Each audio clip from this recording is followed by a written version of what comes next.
Hello guys, welcome ചെയ്ത നിഹാരെ വിളിച്ച്.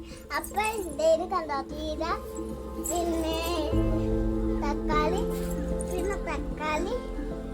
പിന്നെ അമലപ്പയർ. അപ്പം ഞങ്ങൾ എന്ന് രാത്രി ഒന്നേക്കകത്ത് തണുത്തെല്ലാം ഒഴിക്കുവേ.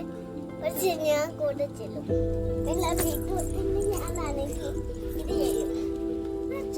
തണുത്തെല്ലാം ഒഴിക്കുമോ? ഇതിൽ ഞങ്ങൾ രാത്രി എന്നും വന്ന് തണുത്തെല്ലാം ഒഴിക്കും. ഞാൻ നത്തെ ചീരയാ. ഇത് നത്തെ ചീര. ഇത് ഞാൻ നത്തെ ചീര. ഞങ്ങളുടെ വീടിന്റെ